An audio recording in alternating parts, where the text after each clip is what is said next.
Pessoal, sejam bem-vindos, então. Maria Gabriela, Maria Sebastiana, Jéssica, Wagner, ou Wegner, e Bruna. Nossa última aula ao vivo, né, de economia.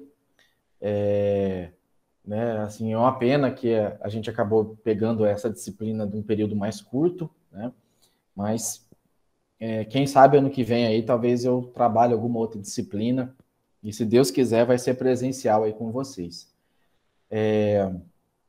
Pessoal, antes de eu começar aqui, então, a aula propriamente dita, eu vou só lembrar da nossa finalização de agora, tá?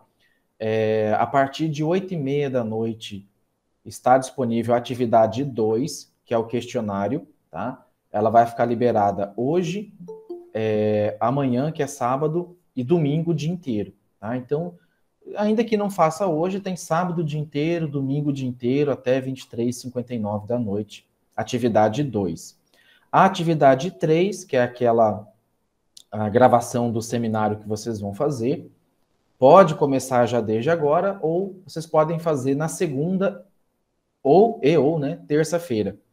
Então, atividade 2, que é o questionário, sexta, sábado e domingo. Sexta, daqui a pouco, né, daqui a partir de 8h30 da noite. E atividade do seminário, segunda e terça-feira. Tem até terça-noite para entregar. Na terça, eu tinha previsto fazer o exame final, só que, né, não vai dar porque eu estendi a atividade. Aí, o exame final, para quem ficar, provavelmente vai ser sábado à tarde ou sábado à noite da próxima semana, do dia 27. Eu só preciso, a próxima professora, eu vou combinar com ela. Ela estava em reunião hoje o dia todo, ela não respondeu ainda. Mas, e o exame final é só para quem ficar, quem não conseguir alcançar a média na disciplina. O que eu vou avisar também a pessoa e passar certinho aí o conteúdo para estudar, tá? Então, tem um dia mais aí para entregar atividade 3. E se o grupo já finalizou, já conseguiu nota lá no questionário, nota boa, e já quiser adiantar também a tarefa 3, também fica a critério de vocês, tá? Eu só não abri o questionário antes porque tem conteúdo que cai nele, que é da aula de hoje, e aí seria injusto eu abrir antes de ministrar a aula, tá? E a atividade 2, ela traz os conteúdos das aulas de segunda-feira, que foi gravada, né? Até a aula de hoje. 90% das perguntas que eu cadastrei são tiradas dos slides. Então, né, quem não assistiu às aulas, recomendo assistir ou ler, né, os slides aí, os materiais. E aí, fazer a segunda tentativa. São 3 tentativas, não são 4 agora, tá? E outra mudança que eu fiz no questionário é que agora vai aparecer uma pergunta por vez só, tá? Eu esqueci de avisar isso também. Então, você responde uma, aí passa para outra, responde a outra, passa para outra, porque muita gente estava com a internet oscilando e aí, às vezes, perdia a tentativa. Ele nem registrava como feito e acabava perdendo a tentativa. Esse não. Quando responde um por vez, se a internet cair, você perde só a resposta daquela tentativa, tá? Então, foi uma mudança que eu fiz aí no questionário. Finalizando a aula, eu posto esses avisos lá no grupo também, tá? Bom, então, falando na aula de hoje, a gente vai falar sobre a internacionalização da economia e a participação do Estado no processo econômico, tá? E a gente tem algumas premissas. O que são as premissas? Premissas são requisitos, são ideais, né? E na economia, uma das premissas é que o comércio ele pode ser bom para todo mundo, tá? Tem pessoas Boa noite, pessoal. contra o... Boa noite, José. Tem pessoas que são contra o comércio, porque o comércio é capitalismo, o capitalismo faz mal, mas não é bem assim, tá? O comércio, ele é bom para todo mundo, desde que ele seja justo, desde que ele, né, tenha como ser regulado, tá? O comércio entre países não é como uma competição esportiva em que um lado ganha e o outro necessariamente tem que perder. O comércio, ele tem que ter a prerrogativa, ele tem que ter a característica de ser bilateral, ou seja, né, que as duas partes saem ganhando com esse acordo, tanto quem vende quanto quem compra, tá? E o que pode acontecer, ou o que deve acontecer, é que o comércio entre os países deve até ser bom para todas as partes. e ele vai permitir que os países ou regiões se especializem mais naquilo que eles fazem de melhor e possam desfrutar, assim, de uma maior quantidade de produto e serviço. Tá? Uma das críticas à China é que ela justamente tem entrado na produção de várias áreas que são especialidade de outros países, e isso tem desagradado o comércio do mundo inteiro, né? Principalmente aí os Estados Unidos. E aí vem um questionamento, né? Vocês já perceberam que a maioria dos objetos que a gente adquire para o nosso consumo e bem-estar do dia a dia foram produzidos em lugares distantes, né? Especificamente em outros países? China, Taiwan, Indonésia, Hong Kong, deixa eu ver o que mais aqui. Vixe, tem uma infinidade aí de países que a gente consome produto e você tem várias empresas que muitas vezes elas nem fábrica não têm, como é o caso da Nike. A Nike não fabrica uma peça, um material. Ela vê uma empresa que fabrica aquele produto e ela licencia a marca dela para estampar aquele produto ou serviço. Tem muita gente que fala, eu comprei a roupa dessa marca tal aqui, né? Que é uma marca caríssima. Aí você vai olhar a etiqueta por dentro, é a roupa fabricada na China, tá? Então, o que a gente consome, né, no nosso dia a dia, né, seja automóvel fabricado no Japão, na China, eletroeletrônico e brinquedo também da China, geralmente os produtos farmacêuticos, eles vêm da Europa, petróleo da Argélia, do Iraque, tá? E assim sucessivamente, tá? Tem vários produtos, vários que vêm de locais diferentes. Talvez, meu carro é fabricado no Brasil, mas ele é montado aqui no Brasil, né? O Brasil funciona muitas vezes como uma montadora, porque às vezes importar as peças sai mais barato do que fazer a importação do veículo pronto e acabado, tá?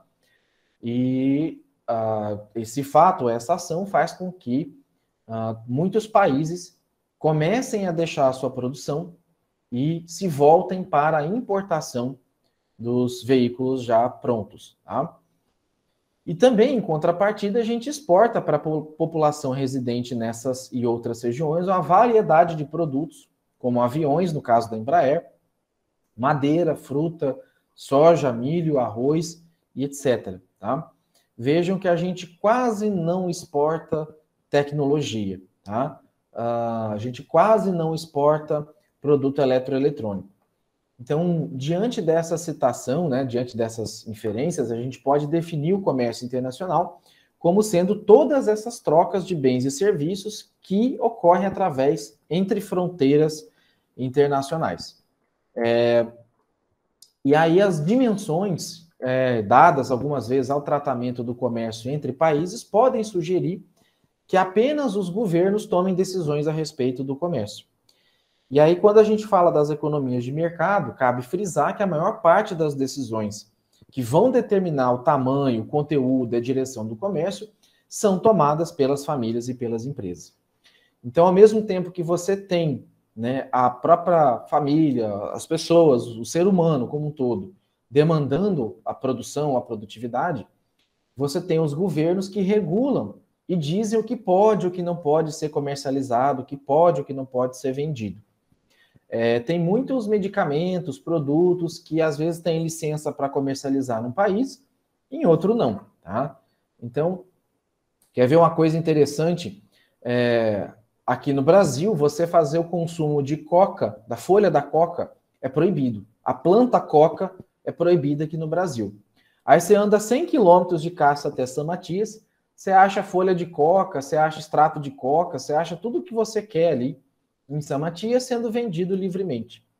Muitos motoristas de caminhão fazem uso da folha de coca, eles vão mascando ela, tal como um chiclete, e aí vão, né, misturando com bicarbonato de sódio, igual como se fosse um sal, estivesse lambendo sal, e aquilo funciona como um tipo de um rebite, assim, um tipo de energético, que deixa o cara acordado a noite inteira aí para rodar de caminhão. E é muito comum, é uma planta muito consumida ali na Bolívia e totalmente legal aqui no Brasil. Produtos, às vezes, de origem também animal, produtos de origem vegetal, eles têm altíssimas restrições de um país para o outro por questão sanitária também, né? Não é só questão legal, é questão também sanitária.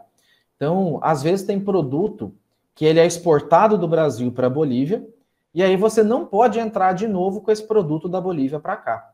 Uma, porque senão esse produto vai ter uma entrada sem ter pago imposto na saída dele, e o outro é que principalmente produto alimentício e produto in natura, que chama, carne, frango, né, carne de boi, carne de frango e tal, eles podem conter doença, e aí o INDEA não deixa passar de jeito nenhum, tá?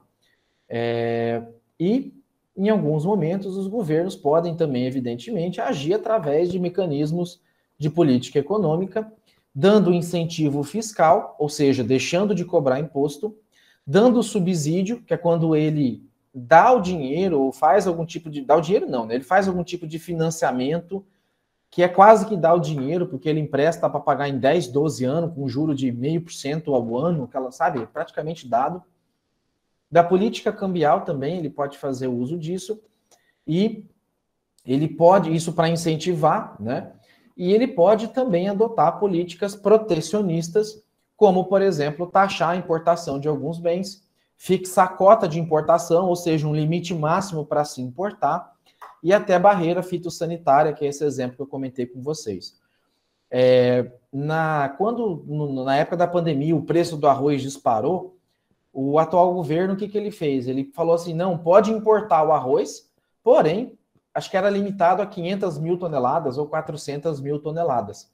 Então, ele permitiu que se importasse o arroz, que seria um preço muito mais baixo do que o produzido aqui no Brasil, porém, ele limitou uma quantidade para que não afetasse o custo dos produtores aqui do Brasil, para que esse arroz não chegasse muito mais barato do que aqui no Brasil.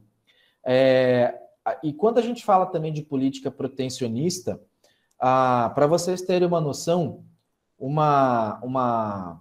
vou pegar o exemplo da Hilux. Eu nem sei quanto está custando a Hilux hoje na pandemia, mas imagino que deva estar na ordem de 180, 200 mil reais aí, uma Hilux, tá? Na Bolívia, uma Hilux custa em torno de 40 mil dólares, tá?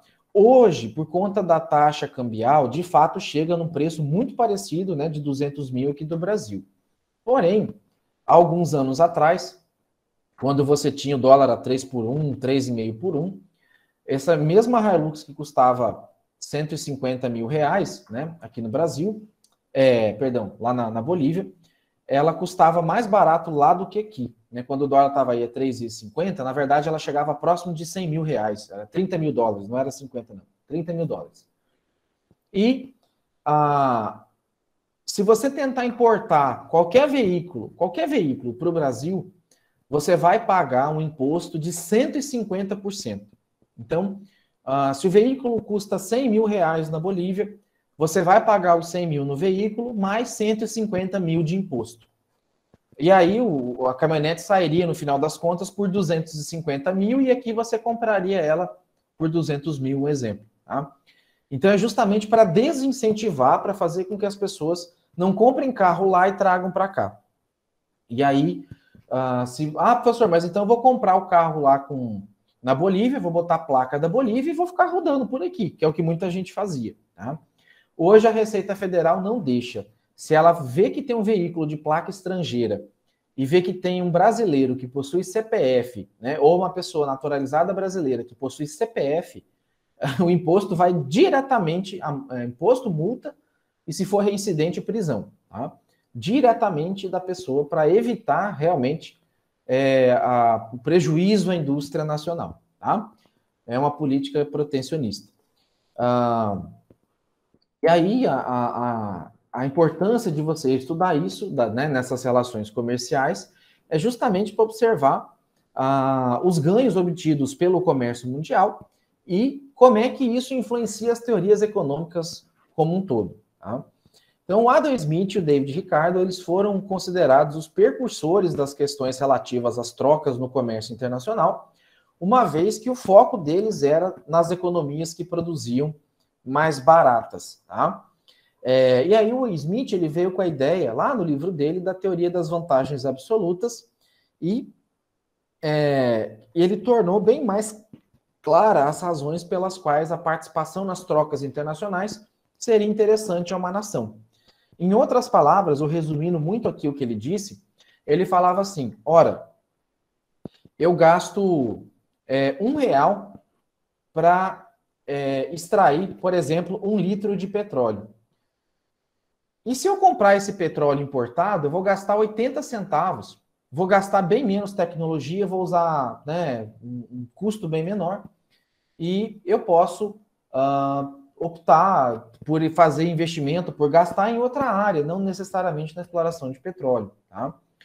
E o Smith, ele acreditava que o comércio internacional somente seria possível quando o tempo de trabalho necessário para produzir um determinado produto fosse inferior a de outro país. Ou seja, só quando tivesse mesmo eficiência na produção, principalmente ligada ao tempo, porque tempo e quantidade elas são diretamente ligadas, e somente quando fosse vantajoso, né, poderia sim valer a pena produzir do que você comprar. Pegando um exemplo, né, se eu fosse trabalhar ou explicar isso de uma outra maneira, vamos supor que a turma de vocês já está organizando uma festa de formatura e vocês decidiram por comercializar pizza, né, vender pizza e para arrecadar dinheiro para a formatura de vocês. Tem 3 opções de vocês arrecadarem dinheiro com pizza. Uma é vocês comprarem os ingredientes da pizza e adotar um modelo de produção que cada um fabrica uma pizza do início ao fim. Então, cada um pega uma massa, põe o molho, põe o queijo, põe o presunto, né? Vai colocando os ingredientes, finaliza e pronto. Esse é o modelo 1. O modelo 2 vocês montam uma linha de produção. Vamos supor que vocês estão em 20 pessoas. Divide as tarefas de fabricar uma pizza em 20 etapas e cada uma pessoa vai ficar responsável por uma etapa produzindo em linha de produção. Então, uma pega a massa, a outra põe molho, a outra põe queijo, a outra põe presunto, até uma põe azeite, outra põe orégano, a outra embala e a outra separa para entregar. Tá? Cada um tem uma fase específica. Esse é o modelo 2. Modelo 3, você não chama ninguém para ajudar a fazer pizza, você liga numa padaria, por exemplo, no mercado, e encomenda 100 pizzas para o mercado, barganhando no preço, porque você está comprando 100 pizzas, e você só passa lá para pegar essa pizza e entregar. Tá? E qual deles que é mais vantajoso, professor? Vamos fazer conta, tá? Mas eu posso garantir para vocês que o modelo 2 ou o modelo 3 vai ser mais vantajoso. O modelo 1, de você produzir uma pizza do início ao fim, ainda que tenha 100 pessoas produzindo uma pizza do início ao fim, ele tende a ser mais demorado do que a produção em série. Quando as pessoas pegam um ritmo que... eu tenho aqui a Bruna e o Lucas, que eles ficam o melhor do mundo em colocar o presunto na pizza. O melhor do mundo em colocar o produto na pizza, né? De aplicar ali, fazer a tarefa deles na linha de produção. É isso que o Adam Smith dizia. Ora, vamos cronometrar o tempo, vamos fazer aqui um cálculo de custo e vamos ver, de fato, qual dos dois vai ser mais eficiente. Se o tempo necessário para produzir essa pizza for inferior a eu comprar essa pizza pronta para revender, tá? Então eu vou fabricar a pizza. Agora, né, eu tenho que observar todas as variáveis. Será que eu tenho 20 pessoas para ajudar? Né? Será que a qualidade dessas pizzas vai ser a mesma do que eu encomendar no mercado, numa padaria? Então é isso que tem que ser observado. Tá? Mas a ideia do Smith era mais ou menos essa. Tá? Então, o que ele também, né, em outras palavras, queria dizer é que cada nação deveria se especializar na oferta de mercadoria cujos custos de produção sejam menores do que as outras nações. E aí o Adam Smith usou como exemplo no livro dele para afirmar que Portugal era um país tradicional de vinho e devia se focar nisso, e a Inglaterra é um tradicional país produtor de tecido, então poderia fabricar nisso. Né?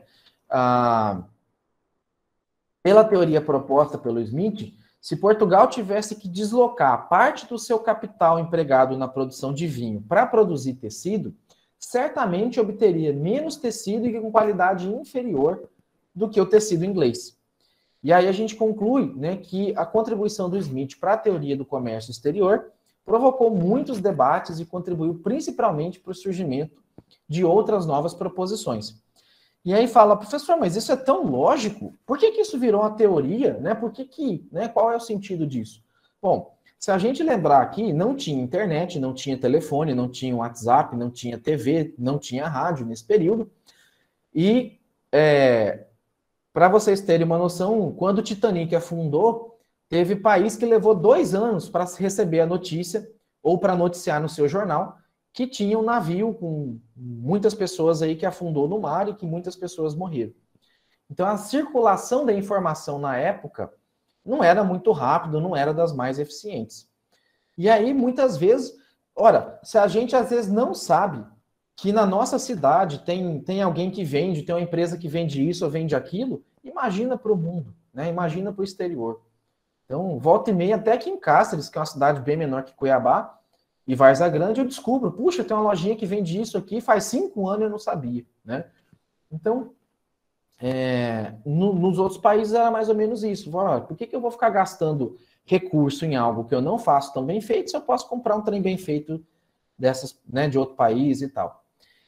E aí, detentor de uma nova formulação, a proposta apresentada por Smith sobre o comércio das nações, o David Ricardo ele aperfeiçoou a teoria do Adam Smith e ele fez a contribuição dele, que é a teoria das vantagens comparativas.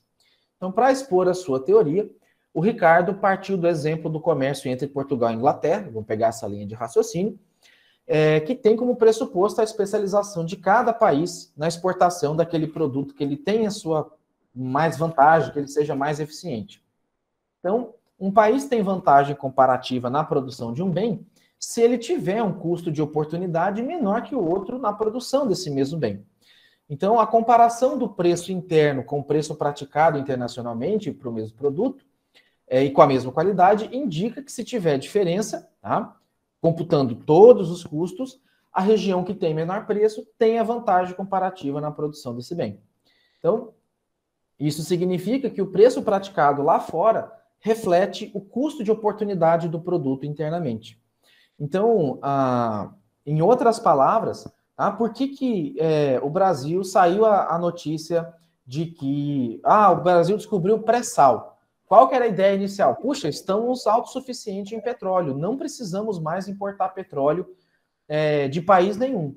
Só que o Brasil ainda importa, se eu não me engano, acho que é 60% ou 70% de toda a sua produção de petróleo, porque o petróleo brasileiro ele é muito grosso. E aí ele não é um petróleo que é fácil de refinar, de separar ali o querosene, separar a gasolina, separar, né, o plástico ali dele. E aí o que o Brasil precisa fazer? Ele precisa importar petróleo mais ralo de outro país, misturar no petróleo dele, do Brasil, que é mais grosso, mais concentrado, e aí sim ele tenta fazer o refino desse material. E como é um petróleo muito grosso, são raros os países que preferem comprar esse petróleo brasileiro, porque o custo de extração também é muito caro. E aí, um ou outro país, quando o dólar está altamente valorizado sobre o real, que acaba fazendo a compra desse petróleo brasileiro. Tá? Kleber, queria falar alguma coisa? Professor, eu acho que o nosso pensamento estava batendo agora. Eu ia falar justamente da questão do petróleo nosso, por ser ele é mais denso que os outros, né? Ele é mais pesado, ele é mais bruto que os outros petróleos que produz aqui na Venezuela, né? No Golfo Pérsico, né? Uhum. Essa região que produz o petróleo. Não seria aí, professor, que o Brasil deveria ter uma indústria de base para tentar refinar esse petróleo? Não poderia ser por aí? Então, eu sou dessa linha, Kleber. Para mim, você deveria ter duas Petrobras. Uma que de fato fosse extrair o petróleo para fins de exportação, e ela ficaria com aquele petróleo de melhor qualidade para exportação. E a outra que seria uma Petrobras 2 aí, que desenvolveria tecnologia, ficaria com poços de petróleo maiores para atender o mercado interno. Tá? E aí, essa Petrobras 2 não teria o PPI, que é preço de paridade internacional.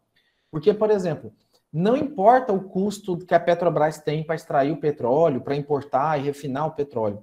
O preço de venda do valor do petróleo não é o custo mais despesa, mais impostos, mais lucro dela, como normalmente acontece com as empresas. O preço dela é determinado pelo comércio internacional. Quando o comércio internacional de aquisição de petróleo está aquecido, ela vende mais. Se o preço dela cai, o preço internacional fica acima, fica abaixo, né, mais barato do que o custo dela de produção, ela reduz a produção dela, para não ter muito prejuízo.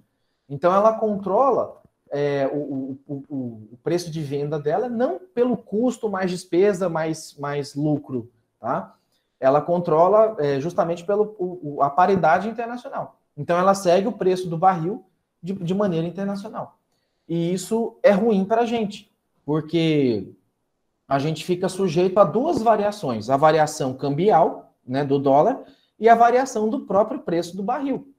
E aí, se de repente os Estados Unidos resolvem fazer outra guerra com o Iraque, a gente se ferra, tá? Porque aí vai cortar a produção para o mundo inteiro, e lá fica a gente refém de novo, né? O preço sobe para nós também. Então, essa política que a Petrobras adota, ela para o consumidor, para a gente, é muito ruim. Para o investidor, quem tem ações, é excelente, mas para o consumidor é péssimo, tá? Oi, seu José. Pode falar. Essa questão da política de preço da Petrobras, ela é complexa, né? É interessante e complexa. Ocorre que ela está num setor, ela atua num setor que os materiais que ela usa, né, os equipamentos, tudo até a mão de obra dos profissionais que entendem, né? Embora o Brasil desenvolveu a tecnologia do pré-sal de perfuração em águas profundas, assim como a Inglaterra também, no Mar do Norte, né? A Noruega também. Mas é tudo precificado em dólar. Então, se ela pegar e falar, não, eu vou vender em real, né? A hora que ela for comprar uma sonda, algum equipamento lá que não produz no Brasil, porque tem muitos equipamentos desses que não são produzidos no Brasil. Mais de 95%. Ela vai pagar dólar, aí descasa. Então, assim, é uma questão assim, eu não tenho a solução aqui, né? Mas eu entendo o desafio de você equalizar a questão do preço interno porque é um setor altamente sensível à moeda estrangeira, né? Sim, sim.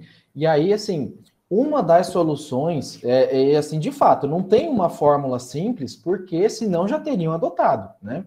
Mas uma das soluções seria fazer o uso como o governo detém a maior parte do capital dela, era de fato fazer o uso do dividendo para subsidiar, para tentar baixar um pouco o preço do combustível, né? Mas isso também é complicado, tem quem defenda que a participação, né, o que o governo recebe de dividendo, de lucro da Petrobras, tem gente que defenda que não reduz o preço do combustível, mas vá para programas sociais, né, para atender a população de baixa renda. Então, isso precisa ser estudado com números, né, com dados reais, e aí sim para poder chegar numa solução correta.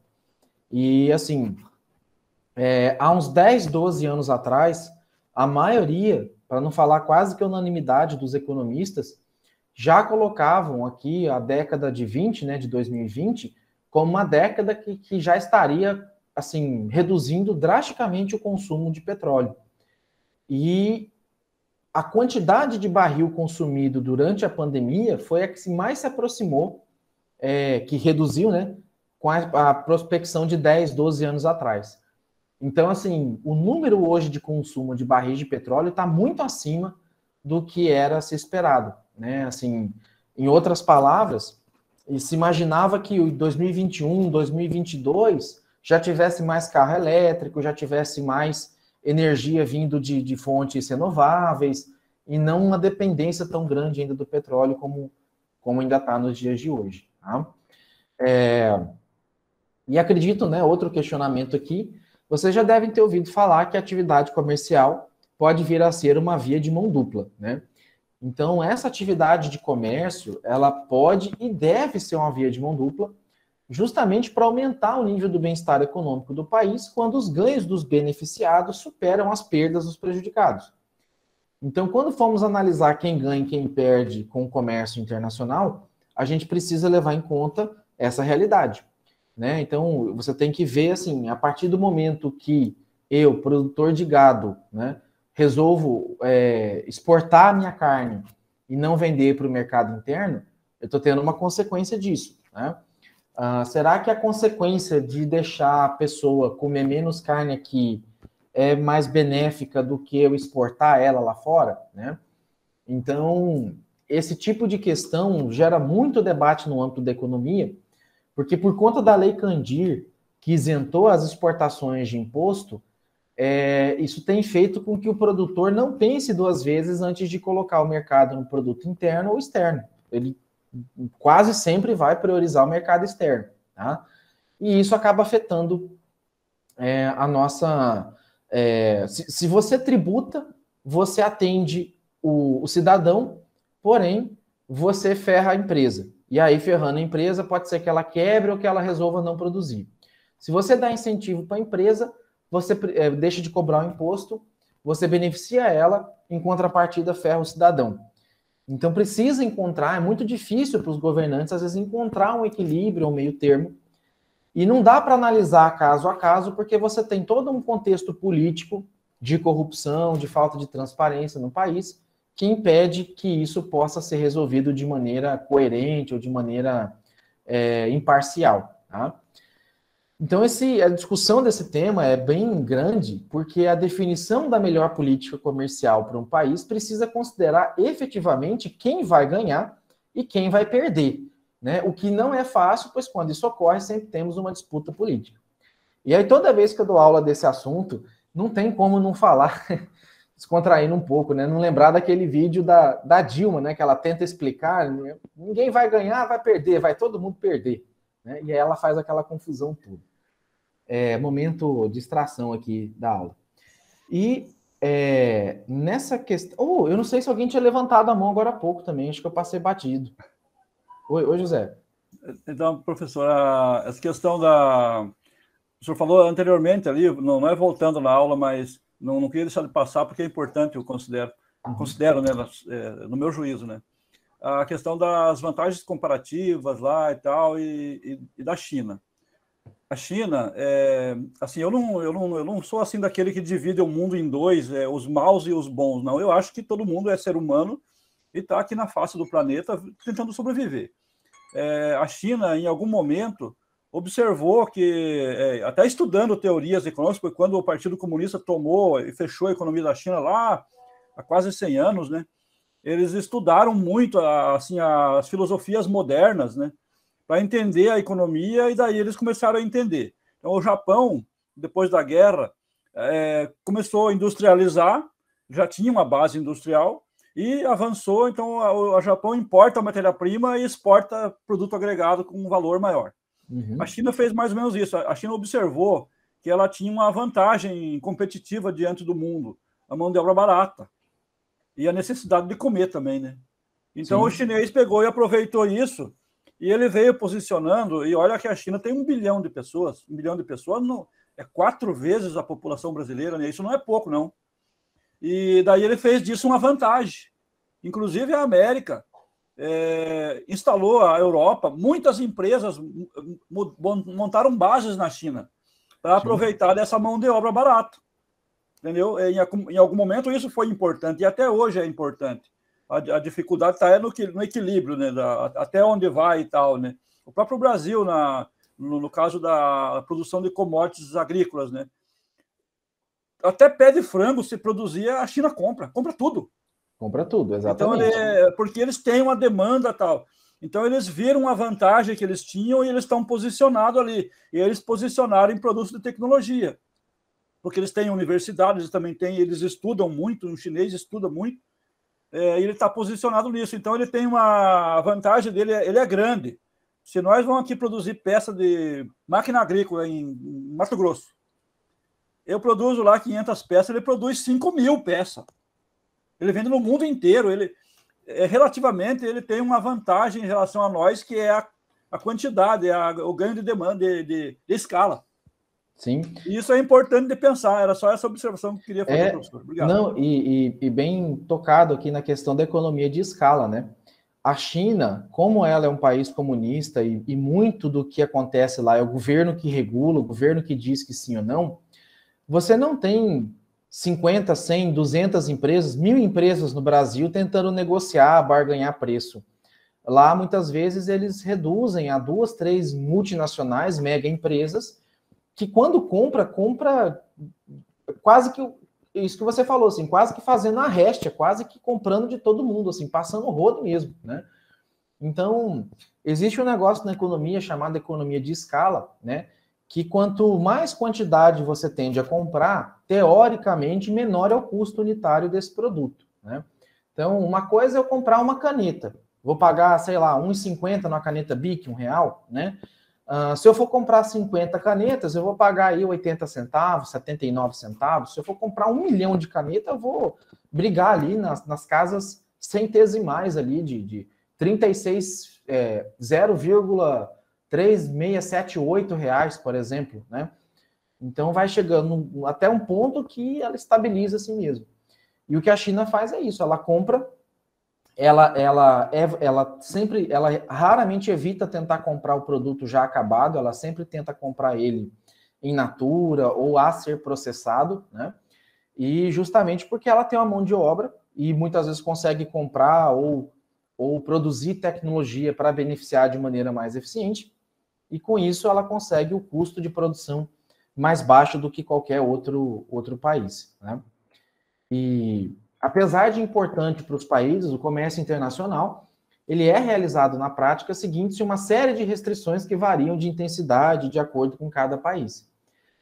Algumas restrições são necessárias porque visam proteger certos setores considerados estratégicos para a indústria nacional, impedindo, por exemplo, o avanço do desemprego no país e o aumento da dependência externa de outro, né? Então, aqui no Brasil, a indústria né, automotiva ela é muito protegida, a indústria dos bens de consumo, né, máquina de lavar, fogão, geladeira, ventilador, ela tende a ter um certo protecionismo porque são empresas, a indústria de bebida, porque são setores que empregam muita gente, tá? E que qualquer fábrica que fecha demite 2.000, 3.000, 4.000, 5.000 pessoas de maneira muito fácil. E aqui em Cáceres, a empresa da minha família tinha uma distribuidora. Eu fiquei nessa empresa até mais ou menos 2012, 2013. E depois, que é a parte do meu pai que eu herdei, e depois eu negociei lá com os meus tios e fiquei só no Anemate. Em 2010, a JBS comprou o frigorífico daqui, que era a Frigosol. Depois passou outro nome, esqueci o nome, mas era a antiga Frigosol aqui em Cáceres. A JBS comprou, funcionou por 2 ou 3 anos e aí fechou a planta daqui de Cáceres, do frigorífico daqui de Cáceres. Isso aí demitiu 700 pessoas, tá? A economia de Cáceres, assim, teve um impacto muito significativo quando perdeu 700 pessoas empregadas de uma vez só. Aumentou o calote, os mercados deixaram de vender, assim, a economia local teve um baque muito grande, você andava nos bancos, na rua, você sentia que estava prejudicada, tá? E é isso que muitas vezes os governos não querem que aconteça. Na época, para vocês terem a noção, a desculpa foi que a planta daqui e a de Quatro Marcos eram 2 plantas muito grandes e que só uma poderia funcionar. Como a de Quatro Marcos tinha asfalto nela toda, por dentro e por fora, ao redor, acabaram optando por Quatro Marcos. E a daqui tinha 2 ruas assim de acesso, que não era rua asfaltada, que era rua de terra, e esse foi o principal argumento utilizado para fechar a planta daqui, tá? Outros argumentos, né, que pode se destacar são aqueles ligados aos setores da segurança nacional, da proteção à indústria, da competição desleal, e aí o governo precisa atuar para garantir que isso não ocorra, tá? E também naquilo que é de importância estratégica em relação aos parceiros comerciais. Então, Brasil e Estados Unidos têm uma relação, assim, entre aspas, amigável até certo ponto. Em outro ponto, os dois competem para ver quem é que vai vender milho, quem é que vai vender soja para a China, né? Então, eu lembro que, na época, bem no início do governo Bolsonaro, assim, tinha, né, uma idolatria ao governo Trump, e aí, quando o Ministério da Economia começou a como medida de política econômica, a deixar o real se desvalorizar frente ao dólar, não tanto como está hoje, mas na época era assim, para ficar em torno de 4 a 4,50, o Trump ficou bravo, desceu a lenha, ameaçou boicotar, impor sanções e restrições ao Brasil, porque ele estava considerando que a política cambial do Brasil era desleal com o acordo que tinha lá de Brasil e Estados Unidos, né? Então, os governos, eles costumam adotar medidas protecionistas para proteger o seu produtor, para proteger o seu produto, né? E, por consequência, a sua economia. Essas práticas visam o favorecimento do produtor nacional frente aos concorrentes estrangeiros. Então, a gente pode afirmar que as medidas protecionistas são tomadas para proteger o mercado nacional, buscando oferecer esse amparo. A gente conta com alguns instrumentos, tá? Exatamente, senhor José, assim, não tem essa de amigos, não, né? Tem interesses e amigos, negócios à parte, né? Então, o governo pode fazer e se utilizar dessas ferramentas aqui para poder incentivar ou desincentivar a sua economia. Então, os impostos de importação, que são chamados também de tarifa, né? É um valor a mais que é cobrado sobre a importação. Então, hoje, toda operação de mercadoria que entra ou que sai, ela é registrada num sistema chamado Siscomex. Não sei se vocês já ouviram falar, tá? O Siscomex eu já operei. O Siscomex foi um dos sistemas mais, eu acho que eu não tenho outra palavra aqui, mais nojento, mais odioso que eu já mexi na minha vida. Porque até alguns anos atrás, até uns 3, 4 anos atrás, ele rodava em DOS, MS-DOS, para quem conhece informática aí, é um sistema operacional que rodava muito na década de 80 e 90, e que recentemente ele foi atualizado para operar num sistema de PHP que chama, tá? E é um sistema que quem dava suporte e manutenção era a Serpro, e tinha 8 servidores da Serpro para atender a demanda do Brasil inteiro. Então você tinha que ligar às vezes na Serpro para resolver algum problema lá no sistema. Você chegava a ficar 2, 3 horas pendurado no telefone para resolver um problema que o cara dava 2 cliques na tela lá e resolvia, né? Então, esse Siscomex é ele que registra e fornece os dados de exportação. E quando você vai exportar uma mercadoria, ela vem livre de imposto. E aí você não pode misturar essa mercadoria com outra mercadoria que é vendida no mercado interno. Então você tem que ter um depósito separado, você tem que ter, às vezes tem que etiquetar mercadoria com fins de exportação. Se você vender essa mercadoria com fins de exportação no mercado interno, você vai preso e paga uma multa altíssima, tá? Então tem toda essa questão, porque a Lei Candir, que isentou as exportações, ela isentou a exportação para que o produto brasileiro ficasse competitivo lá fora como uma maneira para concorrer com os outros países. Como o José colocou, a China tem um ponto forte que é a mão de obra barata dela.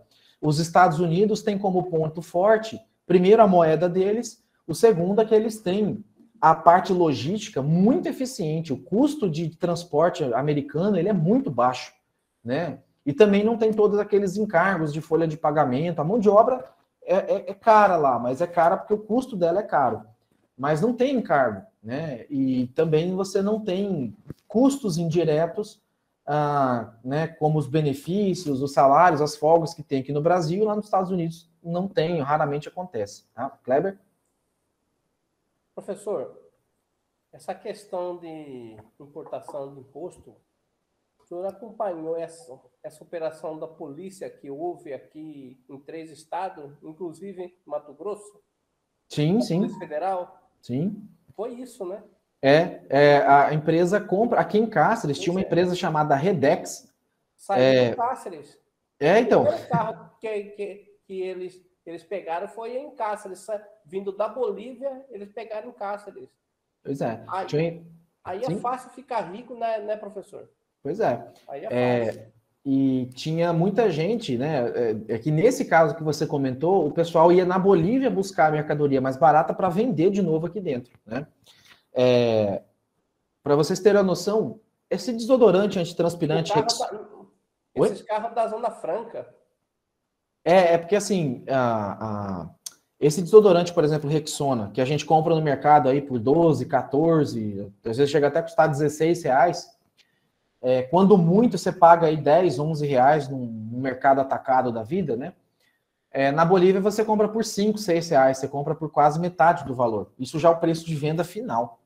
O custo dele de importação, se eu não me engano, acho que é R$1,80, R$1,90, mais ou menos, tá? Então, muita gente estava fazendo com produtos de higiene, cerveja, bebida, né? E aí a polícia andou pegando muito carro aqui em Cáceres da Bolívia, que é os táxis bolivianos, com isso, tá?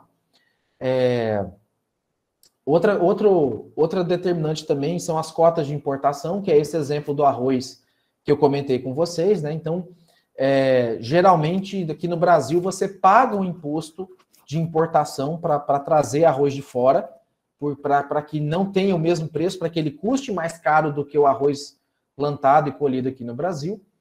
Porém, durante a pandemia, por conta da escassez, foi autorizado a importação de uma determinada quantidade sem nenhum tipo de taxamento. Tá? A partir dali, você tem uma outra quantidade possível que é taxada, e acima disso você não pode mais, por exemplo, vamos colocar assim, 500 toneladas é isento. De 501 mil toneladas, você vai pagar 3% de importação. E acima de 1.000 toneladas, você não pode mais importar. Tá? E aí, como é tudo um sistema único, que é o Siscomex, não tem como fugir, não tem como dar um drible nisso daí. Tá? Subsídios à exportação. Então, o subsídio à exportação são benefícios concedidos aos produtores nacionais com vista a ampliar o volume exportado. Então, você financia uma linha de produção, financia um equipamento, financia um capital de giro, para que ele consiga fabricar mais desse produto. Porque, assim, o que acontece, pessoal? Tem produto que tem a venda sazonal. O que é a venda sazonal? Eu não vendo, por exemplo, açúcar, eu não exporto açúcar o ano inteiro. Por quê? Porque eu não tenho como plantar, colher e beneficiar açúcar o ano inteiro. São safras, né? Então, no período de entre-safra, que se eu não me engano, aí me corrijam, mais ou menos eu sei por cima, que é agora de novembro, dezembro, até março, abril, mais ou menos, que é chamado período de entre-safra, a indústria precisa estocar esse açúcar. E ela não vai vender esse açúcar de uma vez, ela vai vender de pouquinho por mês. Primeiro, porque ela não consegue entregar, e segundo, que quem compra muitas vezes não quer estocar também, não quer ter o custo de estoque. Então, muitas vezes, esse custo de armazenagem desse produto é muito caro. Tem que construir um galpão, tem que alugar um galpão, tem que ter máquina para mover isso para lá e para cá. E aí, às vezes, o governo dá subsídio para essas indústrias, para essas empresas, para que elas mantenham o produto estocado para que seja vendido na hora certa e esse custo não seja repassado ao consumidor interno depois. Tá? A política cambial, então, envolve a administração monetária realizada pelas autoridades para a taxa de câmbio do país. Então, a política cambial, ela também define se a moeda vai estar mais valorizada ou mais desvalorizada frente às moedas internacionais, né? Euro, dólar, ien, essas coisas todas. E a política cambial, ela é uma faca de dois legumes, né? Como o pessoal diz, né? Dois gumes, em que você tem, se você deixa a moeda sua muito desvalorizada, se a gente fosse um país que não dependesse de importação, né? O dólar elevado seria até uma boa questão, incentivaria a indústria nacional. Porém, como a gente é um país que depende muito de importação, né, de tecnologia, de produto, como o senhor José até colocou, né, Petrobras, as peças que vêm de fora, o maquinário agrícola, as peças que a gente compra, quase tudo são em dólares importado, então isso acaba meio que virando contra a gente, né? Ora, você quer exportar, você quer que o dólar esteja mais elevado para o seu produto baratear. Porém, se você continuar importando muita coisa, né, vai sair elas por elas. E também outra determinante é a regulamentação administrativa e algumas imposições, acabou cortando aqui, né, de sanções, que são normas a produtos importados, a fim de se restringir as importações como barreira sanitária, padrão de qualidade, etc. Tá? Que cortou aqui embaixo a imposição de sanções. Tá? aqui no Brasil, principalmente ali na região de Mato Grosso do Sul, na região mais do sul do Brasil também, você tem ali o comércio com o Paraguai, com o Uruguai, em que direto a Polícia Federal acaba apreendendo cigarro, brinquedo, né?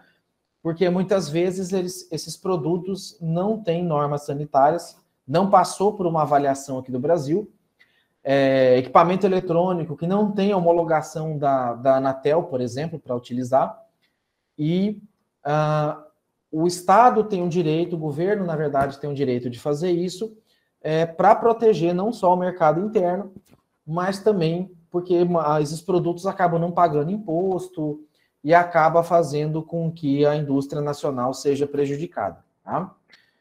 Então, por fim, né, dessa parte desse assunto, a gente pode dizer que o comércio internacional deve ser o objetivo das nações num cenário de globalização, né, de competição igualitária entre indústria nacional e estrangeira.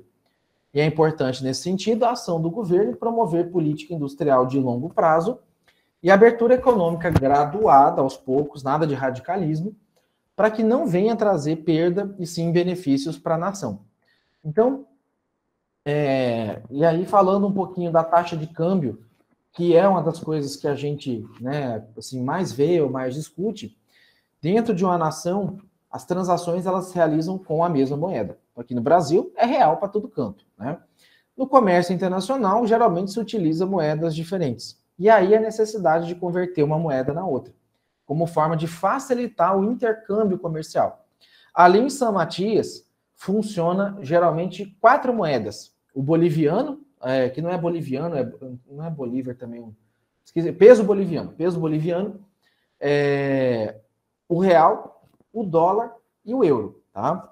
O euro, eles até não fazem muita questão, porque eles apanham demais para fazer a conversão do euro. Então, o euro raramente tem um lugar que aceita ali.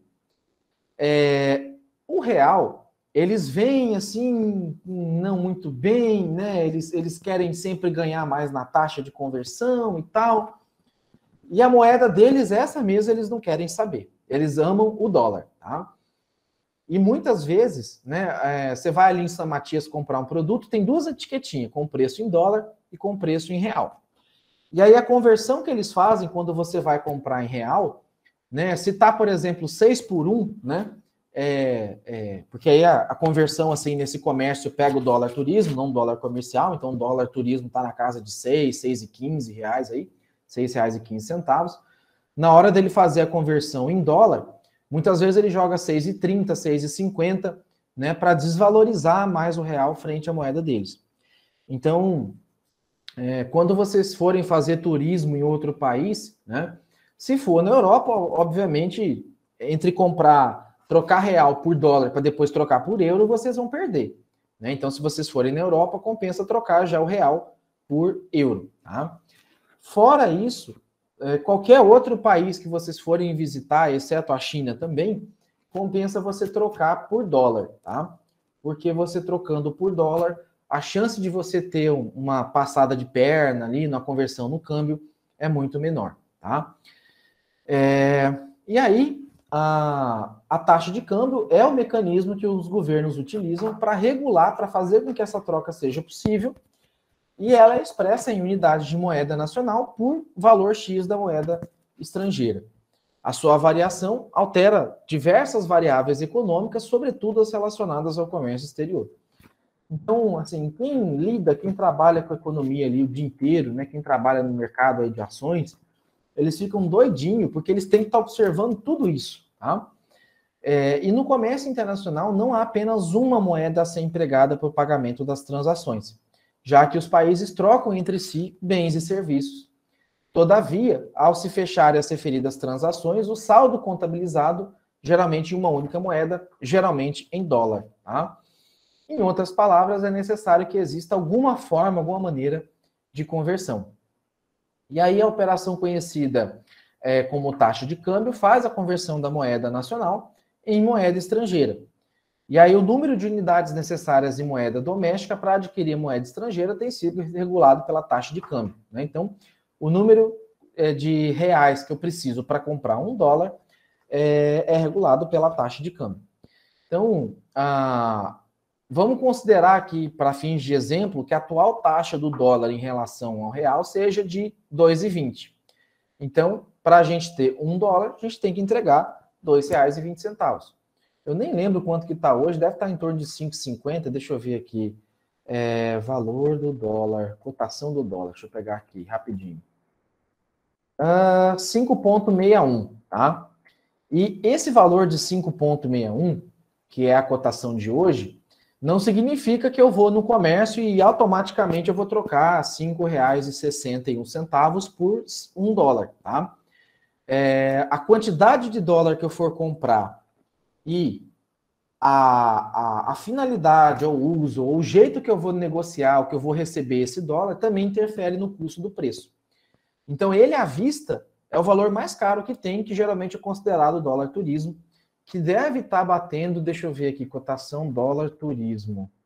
Ele varia muito de local para local, mas deixa eu ver aqui se fala, se eu acho, não achei aqui, mas ele deve estar beirando na casa aí de R$ 6, R$ 6,50, dependendo aí da taxa de câmbio, se você vai comprar com cartão, dinheiro, transferência bancária, né?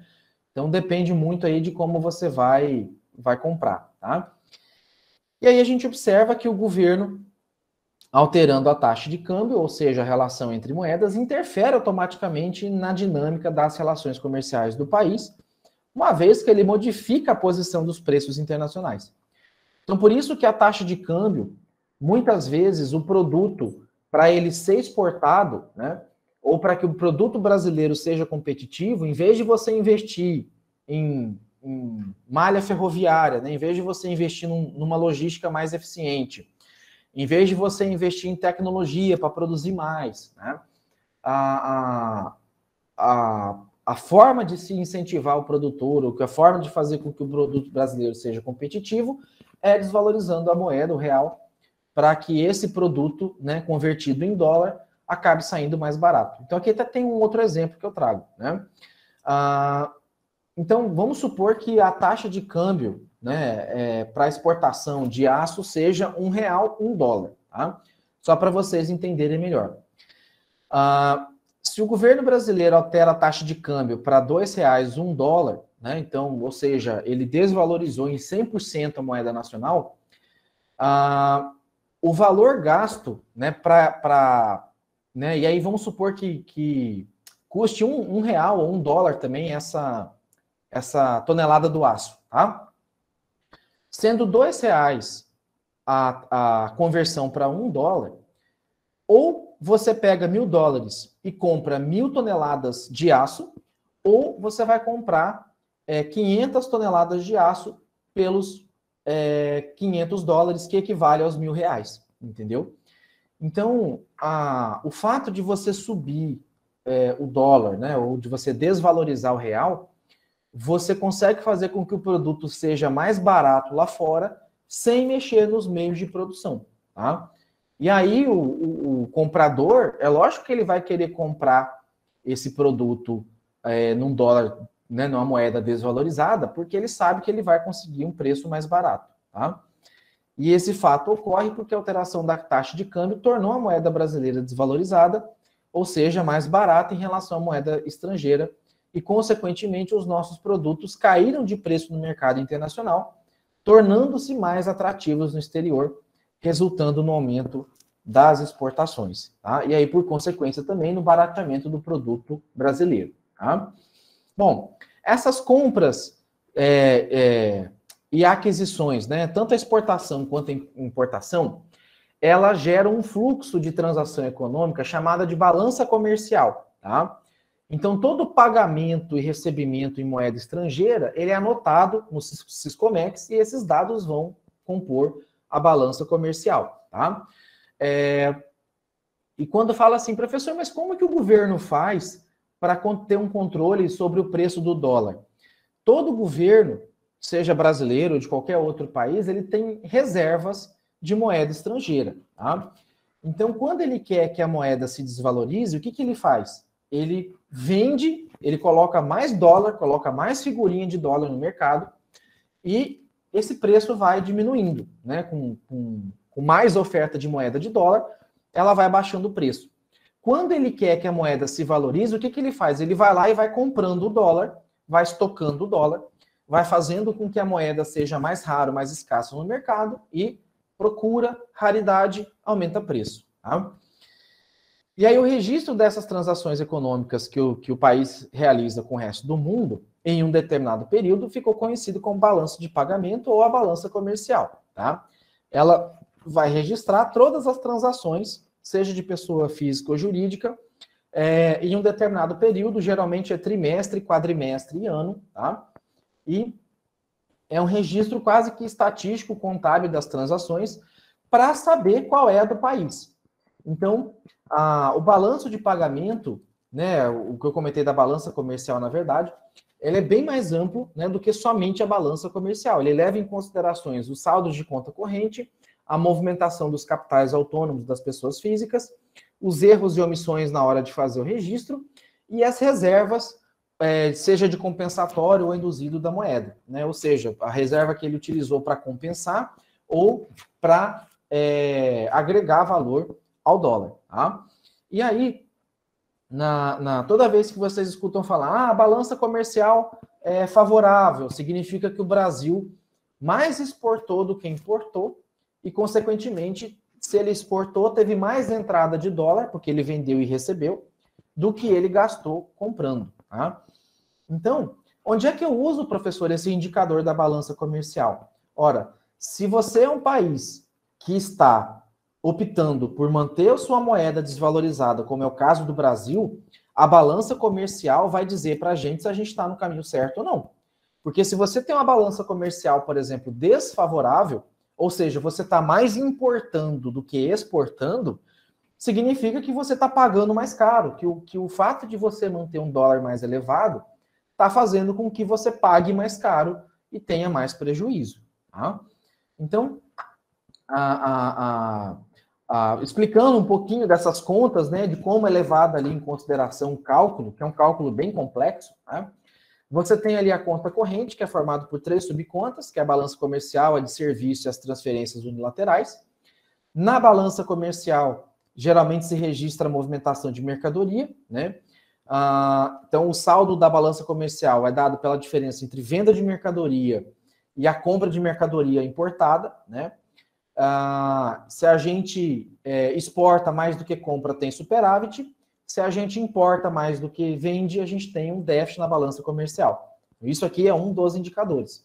A balança de serviço, que vai registrar algumas transações que geralmente são consideradas intangíveis, né, como, por exemplo, receitas e despesas de transporte internacional, renda de capital, royalties, receitas de despesa com patente, outro serviço, que muitas vezes não foi um produto vendido, não foi um serviço adquirido. Você tem uma determinada patente que está depositada, que tem o direito à propriedade intelectual. Essa patente você vendeu para uma empresa americana e essa empresa vai te mandar um dinheiro, vai te pagar em dólar. Por exemplo, as receitas advindas de YouTube, né, de monetização de YouTube, de Instagram, elas entram ali da balança de serviço também, tá? Você não exportou o serviço, mas você recebeu um dinheiro de fora, né? O YouTube paga para você e você precisa importar o seu dinheiro e isso é registrado na balança de serviço. E as transferências unilaterais, que é quando você tem um tipo de doação, algum outro tipo de remessa de dinheiro feito, né? Então, você tem um parente seu que foi morar nos Estados Unidos e esse parente te manda um dinheiro para você se manter aqui, né? Então, isso é uma transferência unilateral. Isso tudo, os valores de comércio de produto, os valores de serviço e as transferências entram no balanço de pagamento. Entram separado para ver onde o dinheiro está percorrendo, qual é o caminho que ele está fazendo. Tá? Professor? Oi, sim. Uma pergunta. O dinheiro, quando vem de lá para cá, ele sofre, tipo, o pessoal cobra uma taxa dele, não cobra? Cobra. Assim, eu sei porque alguns anos atrás eu tinha alguns vídeos, algumas aulas postadas aqui no YouTube, bem antes da pandemia, coisa de 2012, 2013. E eu gravei umas aulas, deixei esse vídeo rodando aqui no YouTube e de repente eu descobri que eu tinha $120 a receber de monetização desses vídeos aí antigos. Hoje eu não consigo monetizar os vídeos porque eu preciso qualificar o canal, né? Então tem que ter seguidores, tem que ter no mínimo 4... Eu até tenho mais de 1.000 seguidores lá no canal. Eu não tenho as 4.000 horas de exibição de vídeo por mês, que é muito difícil de conseguir, né? E aí, o que acontece? Quando esse vídeo é monetizado, o Google ganha, né? Ele vende patrocínio, ele vende anúncio, aquela coisa toda, e ele me paga por inserir o anúncio dele em cima do meu vídeo, da minha aula aqui, por exemplo. E aí ele vai gerar uma conta no AdSense que chama, esse saldo vira em dólar, e aí eu peço um resgate desse valor. Eu entro lá na minha conta, peço um resgate, eles vão gerar um tipo de ordem de serviço, uma ordem de pagamento. Essa ordem de pagamento, geralmente ela leva 5 dias úteis. Eu cadastro no Google uma conta, no caso eu cadastrei uma conta no Banco do Brasil, uma conta para receber a ordem de pagamento do exterior, que é um código comprido, assim, que você insere lá, BDI, BDE, um negócio assim. E aí o Google paga, daí 5 dias úteis essa ordem cai no banco, no caso o meu Banco do Brasil, que foi na época. O banco me informa que tem uma ordem de serviço e eu tenho acho que 60 dias para fazer o saque desse valor. A taxinha é muito pequena, é coisa assim de R$8, R$10, dependendo do tipo de relacionamento seu com o banco, ele nem cobra essa taxa, tá? E aí você está sujeito à conversão do dólar à taxa do dia. Então tem gente que espera, não saca de imediato, tem gente que espera o dólar dar uma valorizada aí para poder sacar, e por aí vai, tá? Mas esse registro que é feito, ele entra para o saldo, né? Como esses $120 que eu recebi lá, que nem eu sabia que eu tinha isso, que eu descobri esses dias aí, esse saldo entrou na minha conta, né, na conversão de dólar para real. Assim, não foi muito difícil não, pessoal, assim, o cadastro e tal. Deu um trabalhinho para conseguir o bendito código lá do Banco do Brasil que precisava, tá? Outras ações também que entram, né, no balanço como um todo, é o movimento de capitais autônomos, então é formado pela entrada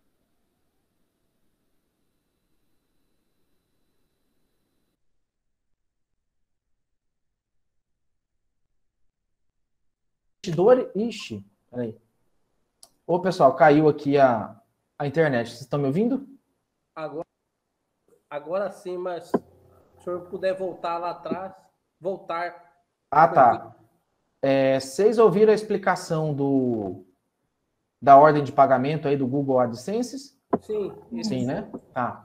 Então, esse movimento de capitais autônomos aí, ele é formado justamente por as pessoas ou empresas estrangeiras que compram as ações aqui no mercado de alto risco, né, as ações na Bolsa de Valores, ou que fazem empréstimos ali no mercado especulativo. Então, a pessoa tem um dinheiro lá em outro país, quando você tem uma taxa Selic alta, que é o que está acontecendo agora, ele fala assim, opa, a taxa lá tá boa, eles estão pagando um juro muito alto no dinheiro, eu vou pôr meu dinheiro lá para investir, né? Então, ele traz o dólar dele, ele não compra um produto ou serviço e ele aplica esse dinheiro em forma de um investimento dele que vai ter um saldo. Então, ele não comprou, ele fez uma operação ali de empréstimo, tá? Erros e omissões é uma conta contábil, assim, transitória, algum valor que entrou, mas saiu, algum valor que por algum problema de processamento acabou não entrando, é uma coisinha mínima, mas contabilmente falando tem que ser registrado. E as reservas de capital compensatório induzido, que é quando o balanço de pagamento apresenta resultado deficitário ou negativo, deve-se cobrir essa lacuna com as reservas, né? E do contrário, quando você tem, né, muita entrada de dinheiro, você pega esse dinheiro e coloca ele na reserva para não ficar circulando ali no mercado, né? Então, o governo faz uso desses mecanismos, comprando ou vendendo a moeda, para conseguir, né, para poder gerenciar ali ou ter um certo controle em cima do seu capital. Então, os governos acompanham anualmente essas transações, também entre os países, para ver o que está acontecendo no campo de pagamento internacional. E para poder avaliar a sua situação econômica. Bom, esse ano a gente foi bem ruim. Mas como foram os outros países? Foram ruins também? Né? Quanto a pandemia afetou? Então, por exemplo, até tem que tomar cuidado na hora de falar isso, para até não parecer um certo preconceito. Mas a China foi o país que mais se beneficiou economicamente falando, da pandemia. Tá? Do ponto de vista humano, não dá para a gente mensurar, mas economicamente falando, o PIB da China foi lá em cima, porque o respirador veio de lá, a máscara veio de lá, e aí a gente até tem teorias que eu chamo de conspiratória, tá? Até que se prove que é verdade ou não, ela é classificada como teoria conspiratória, de algumas pessoas que dizem que o vírus veio de lá, que isso foi proposital, que a China estava preparada e os outros países não. Então, esse preparo dá de entender que foi premeditado, né? Mas isso tudo é especulação, tá? E essas teorias conspiratórias com a internet hoje, elas correm muito rapidamente, elas tomam proporções muito grandes, tá? E no Brasil, a taxa de câmbio representa o preço em moeda nacional de uma unidade de moeda estrangeira, tá? O sistema cambial, o regime cambial aqui do Brasil, ele é definido pela regra estabelecida para a formação da taxa de câmbio. E existem basicamente dois tipos de taxa de câmbio, a fixa e a flutuante. A fixa, ela é gerenciada pelo Banco Central do país, que rege a oferta dessa moeda, né, a oferta e demanda da moeda, e a autoridade monetária estabelece, assim, a taxa de câmbio que considera mais conveniente para a economia. Então, o Banco Central, ele tem lá os valores de referência para o dólar, e ele toda semana, todo mês, ele solta alguns boletins dizendo qual é a taxa estimada, qual é o valor. E a flutuante é um valor flexível na qual a autoridade monetária não tem compromisso algum por apoiar aquela taxa. Então, é o mercado que regula essa taxa flutuante. Então, o Banco Central, por exemplo, hoje o dólar está esse 5,60 aí que eu falei. Se o governo mudar de opinião e o governo querer valorizar o real, porque ele viu que na balança comercial ele estava mais importando do que exportando, ele não vai trazer de uma semana para outra o dólar de 5,60 para R$ 3,00, R$ 3,50. Ele vai fazer isso gradualmente, ele vai indicar para os comerciantes, para os empresários, que a política econômica dele é essa de valorização do real, porque se ele faz isso muito bruscamente de uma hora para outra, ele pode quebrar um produtor, ele pode quebrar um empresário que comprou produtos e insumos com dólar elevado e vai vender com dólar desvalorizado. Tá? Então, o Banco Central, ele fixa valores ali estimativos para se trabalhar. Quando o comércio tem alguma crise, como, por exemplo, aquele risco que a China, que aquela Evergrande lá da China estava correndo de dar calote na China e, por consequência, no mundo inteiro, o dólar deu uma disparada, chegou a subir 20 centavos num dia, e quando isso acontece, o Banco Central vai lá e fala, opa, deixa eu injetar mais dinheiro aqui, deixa eu injetar das minhas reservas mais dólares aqui no mercado, para que ele não suba tanto assim, porque essas subidas e descidas muito bruscas afetam, sim, o produtor ou o consumidor dessa moeda, que deriva de um produto adquirido por essa moeda. E aí a OMC, que é a Organização Mundial do Comércio, ela entrou em funcionamento em 95 e o objetivo dela é de regular e ampliar o comércio internacional dos países membros dela. O problema da Organização Mundial do Comércio é que quando os Estados Unidos se sentem prejudicados, ele é o primeiro a chorar para ela que o Brasil, que a China, que tal país está sendo desonesto ou está sendo agressivo com a sua política econômica. Mas quando é para eles, quando é eles que fazem esse papel, eles ficam quietinhos, não dão bola, não dão assim, trela, e infelizmente, assim, os Estados Unidos, por isso que o americano é tão defensor, assim, né, da sua nacionalização, porque de fato é um país que protege mesmo o seu cidadão, né, e por isso que gera tanto fanatismo, assim, do povo americano. E a OMC é hoje o principal instrumento para controle do comércio entre nações, possuindo o poder de estabelecer normas e sanções aos países, quando necessário, uma vez que ela também não tem tanto poder ou tanto caráter assim. Ela meio que centraliza um pouco ali algumas ações, mas se algum país pratica concorrência desleal, se algum país fabrica ou exporta algum produto que não foi muito bem produzido, que tem origem duvidosa, ela pode impor sanções, ela pode proibir de vender, ela pode, inclusive, fazer uso de força armada para combater, para proibir esse tipo de comércio. Tá? E entre as funções, ela tem as funções de gerenciar os acordos multilaterais de comércio relacionado a bens, serviços, direito de propriedade intelectual. Ela tem o poder também de administrar o entendimento sobre soluções controversas. Então, às vezes, tem país que cria birra, picuinha um com o outro, e ela entra ali para ajudar a intermediar. Ela serve de palco, de espaço para discutir negociações, de fórum, né? O Fórum Econômico Mundial, geralmente é ela que organiza, tá? Supervisiona as políticas nacionais de incentivo, subsídio, de câmbio, aquela coisa toda, e visa cooperar com outras organizações internacionais para fazer com que o mundo seja um pouco mais justo e não tão agressivo, competitivo. E aí, sempre que um país se julgar prejudicado pelas práticas protecionistas de seus parceiros comerciais, ele deve tentar as negociações bilaterais. E aí, se eles não forem bem-sucedidos, eles acionam a OMC, e se ela julgar, se ela quiser entender que esse país que está reclamando tem razão em reclamar, ela procura uma maneira de compensar o país prejudicado. Então, ela pode fazer acordo com outro país, ela tem reserva também para poder subsidiar, ela pode, né, tentar outras medidas, outras ações de caráter mais político para envolver outro negociador e por aí vai, né? E a OMC, em regra, em via geral, ela condena a medida protecionista, tá?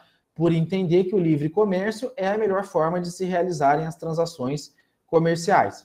E quando eu coloco essa palavra protecionista, eu até destaco ela aí, no sentido de que ela é contra os países que impõem barreiras à importação de bens e serviços, cobrando impostos muito altos, como é o caso do Brasil na importação de veículo, quando algum país proíbe algum tipo de importação, quando a exigência é muito burocrática, quando tem exigência pseudossanitária. O que é uma exigência pseudossanitária?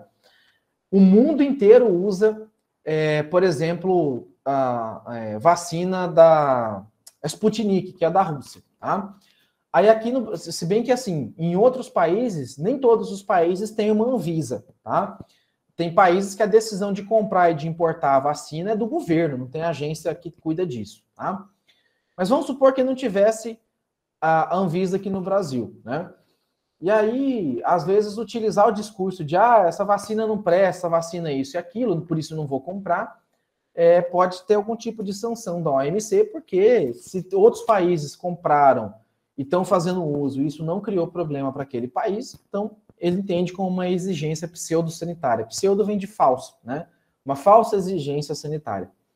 E aí, o protecionismo, ele é o oposto do livre comércio. Então, a OMC, ela defende o livre comércio justamente porque ela entende que esse livre comércio, essa livre competição, faz com que um produto seja vendido, entregue de maneira mais eficiente, portanto, mais barato, tá? Aqui tem, já finalizando aqui a aula, tá? Já estou quase acabando, um quadro que mostra a comparação de quantos os ricos e os pobres pagam de impostos. Eu queria ter falado isso aqui, na verdade, ontem, mas acabou não dando tempo, e aí eu trouxe na aula de hoje para fechar aqui o conteúdo, tá? Então, aqui você tem o modelo atual, deixa eu pegar aqui a minha caneta, tá? O modelo atual, cadê aqui marcar texto? Diacho. O modelo atual de impostos indiretos, né, em que 27,6% da população paga, dos mais pobres, paga esse imposto, e 10,1% da população, tá, acaba pagando esse imposto. Quanto isso pesa para cada uma das classes sociais? Então, hoje se estuda alíquotas diferenciadas em cima de alguns impostos, né, o PIS, COFINS, IPI, ICMS e ISS-QN. PIS, COFINS e IPI são impostos de competência federal, ICMS, imposto de competência estadual, e ISS-QN, imposto de competência municipal, tá?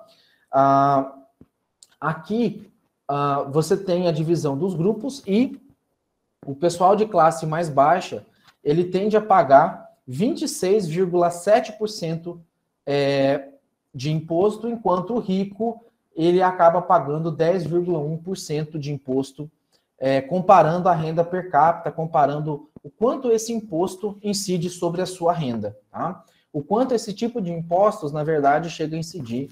Então, para o trabalhador, né, para a pessoa de renda mais pobre, esses impostos chegam a afetar 26, um pouco mais de um quarto da renda deles, enquanto que para o rico não chega a 10%. Existe um modelo de imposto chamado de IVA e IVE, que é Imposto sobre Valor Agregado, e aí nacional, né, federal, e o IVE, que é o Imposto sobre Valor Agregado estadual, que seria uma junção desses impostos a fim de evitar a bitributação. E aí, com esse novo modelo, ainda tem diferença do pagamento do rico para o pobre. Porém, os pobres passariam a pagar 24,3%, então mais ou menos 2% a menos de imposto do que eles pagam, e os ricos passariam a pagar um pouquinho mais, eles pagariam 1,2% de impostos sobre a sua renda. Então, esse aqui é um tipo de política que é necessário para você discutir, ainda que esteja longe do ideal, porém, como no Brasil, e aí eu vou para o próximo gráfico, você tem uma incidência dos impostos em cima do consumo, né, e não da produção em si, que quem paga o imposto não é a indústria necessariamente. A indústria vai repassar o imposto como custo. Quem paga o imposto, no final das contas, é o consumidor, né? Então, a ideia é que você tire isso um pouco do consumidor e passe isso um pouco mais para o produtor, evitando aí a bitributação, evitando a cobrança, às vezes, 2 vezes de imposto, tá? Então, aqui tem um outro gráfico também de 2008, os dados do IPEA, tá? Que na verdade foi o último dado mais recente que eu achei. Então, em 2008, famílias que ganhavam até 2 salários mínimos poderiam chegar a pagar até 54% de imposto. E as famílias, por exemplo, que ganhavam mais de 30 salários mínimos, chegavam a pagar 29% de imposto, tá? E aí, por consequência, né, os impostos acabam pesando mais na conta do mais pobre, tá? E aqui tem também um quadro, um gráfico comparativo da carga tributária dos impostos sobre o consumo nos países. Então, um celular, 7% dele é imposto nos Estados Unidos, 19% no Chile, 23% em Portugal e 40% no Brasil. Do computador, percebam que nos Estados Unidos praticamente quase tudo aqui é 7%. Tá? Computador, na verdade, hoje no Brasil não é mais 29%. No governo Bolsonaro ele deu subsídio, deu isenção de imposto para computador, mas não chegou a zerar. Ele hoje de 29% ele está em torno de 17%, 18%. Tá? Automóvel, né, aqui no Brasil chega até 36%. Chocolate, 40%, chocolate, cerveja, cigarro, o imposto é altíssimo. E a cesta básica, o Chile é isento totalmente a cesta básica de qualquer tipo de imposto, e no Brasil ele está na ordem de 20%, dependendo aí da região do estado. Mato Grosso é menos, porque Mato Grosso também isenta os produtos da cesta básica aí de impostos. Então é isso, pessoal. Com isso eu concluo aqui a nossa aula, né? Dizer assim que foi muito bacana, né, ter trabalhado aqui esses dias com vocês. Eu ainda estou devendo a postagem dos materiais complementares que eu prometi. Essa semana foi muito intensa de trabalho ali na Pró-Reitoria. E até amanhã, com calma, eu organizo o material para postar ali, materiais complementares, para ficar bem arrumadinho para vocês. E relembro que vocês têm ainda 2 atividades para fazer. A atividade 2, que é um questionário, que libera para vocês daqui 5 minutos. É um questionário que vai cair as perguntas das aulas de segunda-feira para cá, até essa de agora, tá? São 3 tentativas nesse questionário. As perguntas podem mudar, tá? E diferente do questionário passado, quando você pedia para abrir, ele abria as 10 perguntas de uma vez. Dessa vez, ele vai abrir uma pergunta por vez. Vocês precisam ficar clicando para passar, para mudar. Eu acho que o professor Everton trabalhou esse questionário de uma pergunta por vez com vocês, não tenho certeza, tá? Mas se alguém tiver alguma dificuldade com esse formato de uma pergunta por vez, me avisa, tá? Se alguém tiver com dificuldade, professor, eu só tenho celular, eu não consigo responder pelo celular, tá dando algum problema, me avisa que eu tento gerar as questões aí em PDF e aí eu mando para você responder e me devolver, tá? São 3 tentativas, vale a melhor nota das 3 tentativas. Se já tirar nota alta, não quiser fazer as outras, fica a critério de vocês, tá? E a atividade 2, ela começa 8h30, então daqui 5 minutos, e ela encerra domingo às 23h59 da noite. Não deixem para fazer na última hora, tá? A atividade 3, né, eu já passei para vocês já estão de posse do material. A atividade 3, eu coloquei ela para abrir na segunda-feira, mas vocês já podem baixar o material, né, que eu mandei no grupo. E vocês podem enviar a atividade 3, que é gravar o seminário, até a terça-feira, às 23h59 também. Caso tenha algum problema, me avisa, professor, eu estou com dificuldade de passar dessa tela aqui. Eu gravei, o que eu faço? Ou eu não estou conseguindo avançar, o que eu faço? Printa, me manda, tira foto, filma, que eu tento ajudar vocês aí a avançar. Não precisa entregar nada escrito, tá? Fazer a apresentação ali pronto, tá? Somente vai entregar algo escrito se não conseguir fazer a gravação do seminário e precisa esperar eu autorizar, falar, não, tudo bem, porque eu vou tentar ajudar vocês a fazer a gravação, e aí se não der mesmo, eu ver que não está conseguindo mesmo, aí sim eu vou autorizar a entregar ele impresso. E aí, os links que vocês compartilharem comigo, eu vou baixar as gravações, vou editar elas, vou postar no YouTube e vou compartilhar com vocês dentro do SIGA, tá? Provavelmente, né, como vai enviar até terça-feira, eu vou fazer isso até sexta-feira, ao longo da semana, porque dá um trabalho aí para baixar e para editar, tá? Acho que no mais era isso, queria ver se tem dúvidas, perguntas, senão já vou encerrar por aqui. Oi, José. Professor, então praticamente hoje é a nossa última aula interativa, né? Isso, José. Se, né, assim, a gente sentir, porque agora eu preciso deixar vocês fazendo, né, a atividade. O que tinha, assim, de conteúdo mesmo já foi, tá? Tudo bem. Mas é só para fazer uma observação. Primeiro, eu lhe agradecer pela aula, porque economia é uma coisa muito interessante, né? E, assim, obrigado por ter passado os seus conhecimentos aí, que agrega aos nossos, né? E, especialmente, assim, são 2 coisas que eu quero colocar, bem breve. O Marx, né? Cada um tem a sua opção, mas nós não vamos entrar no mérito aqui, né? O interessante do Marx, que eu percebi nas leituras que eu fiz hoje não, essa semana, depois do conhecimento do tema que o senhor propôs ali e tal, é que o Marx, o mérito dele é de ter estudado a economia, a ciência, como ele era filósofo, ele estudou com um princípio científico. E daí ele aprimorou ideias. Então, assim até hoje, as nossas direitos trabalhistas, as condições de trabalho de uma indústria e tal, que melhoraram muito nesses últimos 250 anos, né?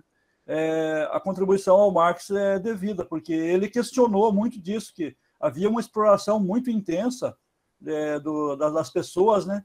E ele questionou isso, né? Então, assim, ele tem um mérito nisso aí. Era uma outra economia, diferente, obviamente, mas ele tem um mérito interessante nisso aí. Então, para a gente poder ver, ele não é ele é um ser humano igual a nós, né? Mas ele teve um olhar para essas questões, né? De uma maneira que deixa a gente fazendo indagações, né? Sim, então, sim. É muito interessante isso, né? E assim, José, eu até acabei não aprofundando mais, né, naquela economia mais pesada, né? Eu vou deixar, por isso que eu falei, como material mesmo complementar, porque assim, o que vocês precisavam mesmo saber, o que a gente tinha de ementa, de conteúdo, basicamente é isso, né? Eu espero ter mudado um pouquinho a visão de vocês, espero ter aberto a mente de vocês aí com essa disciplina, né? E tenho certeza que isso vai facilitar também a compreensão de outras disciplinas que vocês vão ter ao longo do curso, né? E me colocar à disposição aí. Ainda falta compartilhar algumas notícias outra com questão vocês. Tá? Ainda que eu quero colocar essa questão da aula de hoje, especialmente a internacionalização da economia. O Brasil é um país maravilhoso, eu vivo aqui, meus filhos vivem aqui e tal, né? A gente tem que pensar assim, né? Agora, ele tem algumas questões para nós melhorar, né? Uma delas é que o Brasil tem uma economia muito fechada. Assim, se você pegar o Brasil em relação ao México, que é um país que tem uma população parecida com a nossa, assim, o Brasil é muito mais fechado ao mundo do que o México é. Então, assim, fica aí, como o nosso curso é um curso de gestão de negócios e inovação, de repente eu vou sair inovando no quê? Eu posso inovar em processos, porque a nossa economia ela é muito focada na parte interna, tipo assim, Cáceres, que eu conheço relativamente bem, porque eu andei por aí, tenho amigos na Bolívia, andei por aí, que eu trabalhei com comércio aí. Uhum. Assim, Cáceres podia ter o comércio de Cáceres e um comércio de um outro tamanho com a Bolívia e São Matias, São Inácio e Santa Cruz. Sim. Mas nós não temos, aí a gente tem, mas aqui a Bolívia é meio complicado, né? É meio complicado, mas nós não temos quase nada de comércio internacional.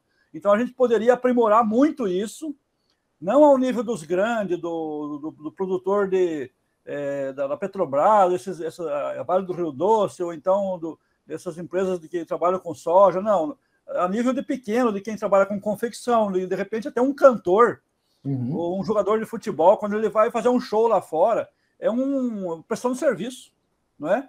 Sim. E isso traz dólar. Então, quanto mais nós internacionalizar a nossa economia, pode ser uma oportunidade, né? O Brasil não pode deixar de olhar para esse lado, né? Então, eu acho que é uma coisa oportuna de se pensar, professor. Sim, a gente tem muita terra e não precisa, assim, né, ficar desmatando. O que a gente tem de terra é muito suficiente para muita coisa. A gente tem uma população que é sofrida, mas é esforçada, e eu só falo assim que o que falta para a nossa população é uma compreensão um pouco melhor disso que está acontecendo, do seu papel social, compreensão, por exemplo, de que a política precisa ser mudada e transformada. E aí eu falo assim para vocês, quando tiver oportunidade de vocês serem mesário em eleição, sejam pelo menos uma vez, para você ver o tanto que dá dó das pessoas decidirem voto ali na hora, sem analisar a proposta, votando porque alguém mandou votar, sabe? E aí você fala, puxa vida, essa pessoa está aqui, escolhendo um voto em cima da hora e decidindo o futuro do meu país, decidindo, né, determinado rumo aí da economia. Falta muita escolarização, como eu falei, né? Estudar, compreender, assistir jornal, não confiar numa única fonte de informação. E, né, quem sabe, assim, com a mudança, né, com as pessoas conhecendo um pouco melhor, sabendo como as coisas funcionam e tal, a gente consiga, aos poucos, ir melhorando aí o rumo da política e da nossa economia como um todo, né? Beleza. E acho que é isso, então, pessoal. No mais, aí, ó, eu fico à disposição no WhatsApp para sanar alguma dúvida que possa surgir. Se for necessário, né, professor, ó, a gente está tentando aqui, eu estou tentando explicar pelo celular, estou vendo que não está indo. Qualquer coisa, eu falo assim, vamos lá para o Meet. Eu abro a sala do Meet, a gente reúne, eu explico certinho, e aí já encerro, tá? E, assim, principalmente no sábado, aí, das 2 às 3, ou final da tarde, na segunda-feira à noite, assim, esse horário da nossa aula, a gente não vai ter aula, mas eu fico aqui à disposição. Se eu ver que a turma toda está com muita dúvida, eu abro o Meet desse, já para sanar as dúvidas mais pontuais, né? Assim, aula prevista não tem, mas se for necessário abrir o Meet aqui de novo para a gente reunir e explicar alguma coisa, é tranquilo para mim também, tá? Domingo que é mais complicado, mas amanhã à tarde, ou segunda-feira à noite, ou terça à noite, se precisar, eu tô aí, tá? É só me avisar que a gente marca e entra, tá? No mais, então, vou encerrar aqui a gravação, a atividade já liberada no SIGA-A, e aí qualquer coisa a gente vai conversando, tá? Um abração, gente. Tchau, tchau. Obrigado. Boa noite, professor. Um abraço. Tchau, tchau.